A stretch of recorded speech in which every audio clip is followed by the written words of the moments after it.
Wow, čo sa to deje? Ahoj, dorazil si. Videl si už program? Prejdime si ho spolu, aby si mal prehľad, čo budeme robiť. Si na tábore prvýkrát? Žiadny stres, všetci sme nejako začínali. Bude nás viesť odborník na obnovu prírody. Rýchlo sa do toho dostaneš. Toto je len začiatok. Naprieč Európou je nespočetne veľa príležitostí na obnovu prírody. Tu je základné náradie, rýle, motiky, nožnice a ručné pílky na konáre. Vysvetlíme si, ako ich použiť. Na každej lokalite sa to môže líšiť. Obnova prírody neznamená naprávať prírodu. Ide skôr o napodobňovanie prírodných procesov. Niekedy to znamená nechať na mieste odumreté drevo, presne tak, ako v prírode po búrke. Tu obnovujú potok, aby tiekol prirodzenejšie. Rybám to umožní nájsť úkryt a bezpečne sa rozmnožovať. Prečo používame krhly? Sú naplnené semienkami rákosu a trstiny, rastlín typických pre mokrade.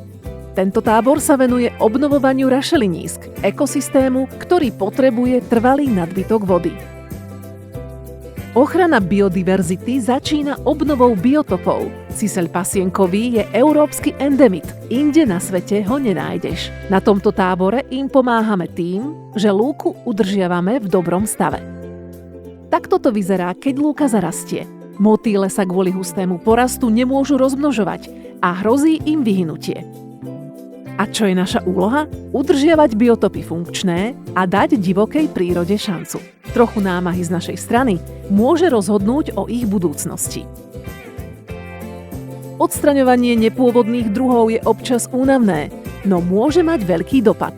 Invazívne rastliny sa rýchlo rozširujú a vytláčajú domáce druhy. Preto sa snažíme obnoviť prirodzenú rovnováhu. Super, výborná práca! Na dnes je to všetko. Je úžasné, čo dokážu ľudia, keď sa spoja. A čo je ďalej na programe? Bavilo ma to a malo to zmysel. Chcem sa opäť zúčastniť. Pomôžeš mi zorganizovať ďalší tábor? Tak sa pridaj. Nech nás je počuť.